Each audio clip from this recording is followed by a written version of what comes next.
আজ থেকে এই চ্যানেলে আমি শুরু করেছি ত্রিপুরার স্থান নাম দিয়ে ধারাবাহিক আলোচনা।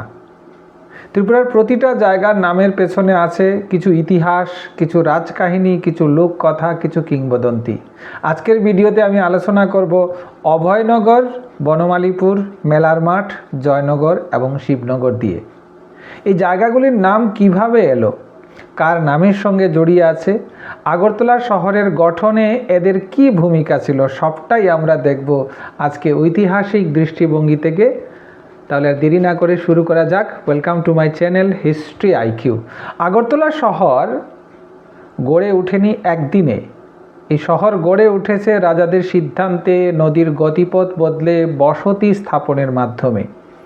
আর সেই বসতিগুলির নাম আজও বহন করে সেই ইতিহাস। ত্রিপুরার স্থান নামগুলির বড় বৈশিষ্ট্য হলো অনেক নামই ব্যক্তি নাম ভিত্তিক, কিছু নাম ঘটনা ভিত্তিক, কিছু নাম ধর্মীয় বা লোক বিশ্বাস ভিত্তিক। এখন আমি এক এক করে সেই জায়গাগুলির ইতিহাস জানব। বিশেষ করে অভয়নগর নামের উৎস ও ইতিহাস। অভয়নগর এই নামটি শুনলেই বোঝায় একসঙ্গে কোনো ব্যক্তির নাম জড়িয়ে আছে। ঐতিহাসিক তত্ত্ব অনুযায়ী অভয়নগর এলাকা লোক বসতি স্থাপিত হয় রাজা রাধাকিশোর মাণিক্যের শাসনকালে। প্রথম বসতি গড়ে উঠেছিল রানী তুলসীবতীর বাপের বাড়ির মানুষদের মাধ্যমে। তাদের সঙ্গে আত্মীয়তার সূত্রে ত্রিপুরা ও পূর্ববঙ্গের বিভিন্ন অঞ্চল থেকে মানুষ এসে এখানে বসতি স্থাপন করে। এই বসতির নামকরণ করা হয় একজন গুরুত্বপূর্ণ ব্যক্তির নাম অনুসারে। তার নাম ছিল অভয়, অর্থাৎ অভয়নগর হলো ব্যক্তির নাম ভিত্তিক স্থান নাম। তাহলে অভয়নগর মানে যেখানে ভয় পাওয়া যায় না, এমন ভাবার দরকার নেই। এবার বলছি বনমালীপুর, কিংবদন্তি এবং অনুমান। বনমালীপুর নামটি নিয়ে ঐতিহাসিকদের মধ্যে আজও আলোচনা চলে। এই নামটির উৎস সম্পর্কে সরাসরি প্রমাণ খুবই কম, তবে অনুমান করা হয় ত্রিপুরার রাজারা গৌড়ীয় বৈষ্ণব ধর্মের দ্বারা প্রভাবিত ছিলেন। এই ধর্মীয় পরিবেশে বনমালী নামটি গুরুত্বপূর্ণ। সম্ভবত কোনো বৈষ্ণব সাধক অথবা কোনো গুরুত্বপূর্ণ ব্যক্তি এই এলাকার নামকরণের সঙ্গে যুক্ত ছিলেন।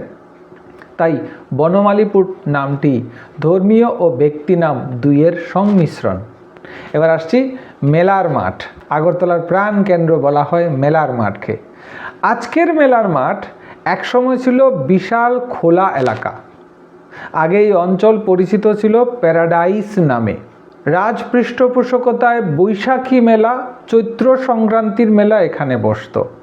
এই মেলায় ত্রিপুরা, পূর্ববঙ্গ, চাকলা, রোশনাবাদ থেকে ব্যবসায়ীরাও আসতেন। মেলার মাঠ ছিল সামাজিক মিলন কেন্দ্র, অর্থনৈতিক লেনদেনের জায়গা, রাজ্য সংস্কৃতির প্রদর্শন ক্ষেত্র।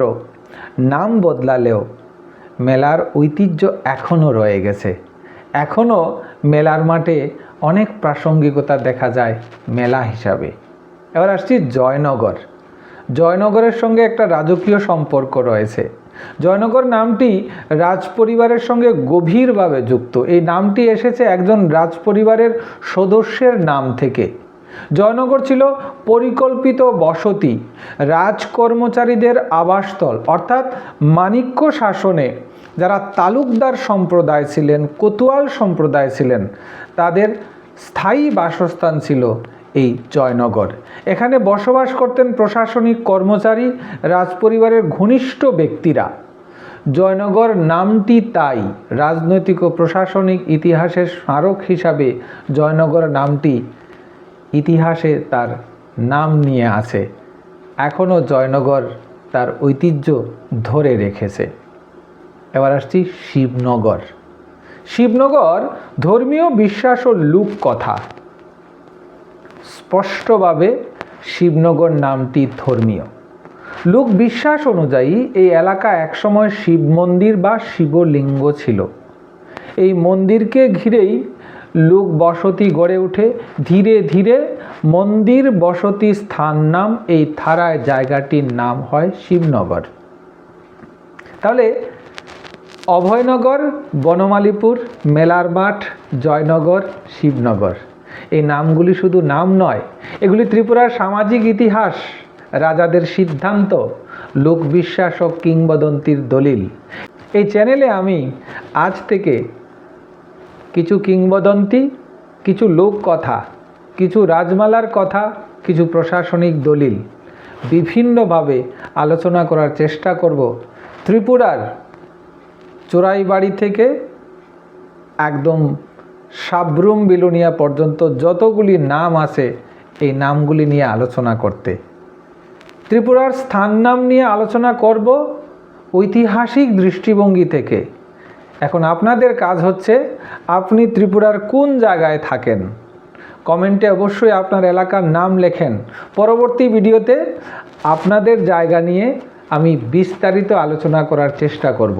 তবে একটা জিনিস সত্য, ত্রিপুরার বিভিন্ন নাম উপজাতি ভাষা, উপজাতি সংস্কৃতি, ব্যক্তি নাম, কিছু প্রশাসনিক নাম, আর যতগুলি বৃহত্তর এলাকা রয়েছে প্রত্যেকটি বৃহত্তর এলাকার সঙ্গে যেটা আয়তনে বড় রয়েছে, যেমন উদয়পুর, উদয়মাণিক্য, অমরপুর, অমরমাণিক্য, এইভাবে প্রত্যেকটা নাম তার রাজকীয়, স্থান নাম, প্রশাসনিক, কিংবদন্তি, সংস্কৃতি প্রত্যেকটা ভাবে গড়ে উঠেছে।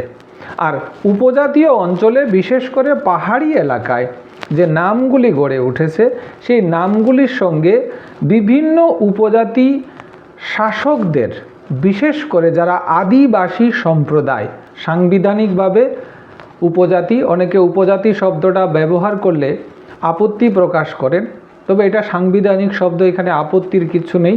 উপজাতি কাদের বলা হয় এই নিয়ে একটা ভিডিও করব, অবশ্যই ভিডিওটা দেখবেন। তাহলে ত্রিপুরার পার্বত্য এলাকার নামগুলির সঙ্গে জড়িত রয়েছে আদিবাসী সম্প্রদায়ের বিশিষ্ট ব্যক্তিদের নামের সঙ্গে, আর বিশেষ করে উপজাতীয় সর্দার বা প্রধানদের নাম এখানে বিশেষভাবে উল্লেখযোগ্য। তাহলে অবশ্যই আপনার জায়গার নাম, আপনার গ্রামের নাম অথবা আপনার ডিস্ট্রিক্টের নাম বা যে জায়গাতে আপনি আছেন সেই জায়গার নাম লিখে আমাকে পাঠান, কমেন্টে লিখুন, তাহলে আমি অবশ্যই আপনাকে সেটা তুলে ধরার চেষ্টা করব। ভিডিওটা যদি ফেসবুক থেকে দেখেন অবশ্যই ফলো করে যান পরবর্তী ইন্টারেস্টিং ভিডিও পাওয়ার জন্য, আর যদি ইউটিউব থেকে দেখেন অবশ্যই চ্যানেলটাকে সাবস্ক্রাইব করুন। নমস্কার, সবাই ভালো থাকবেন।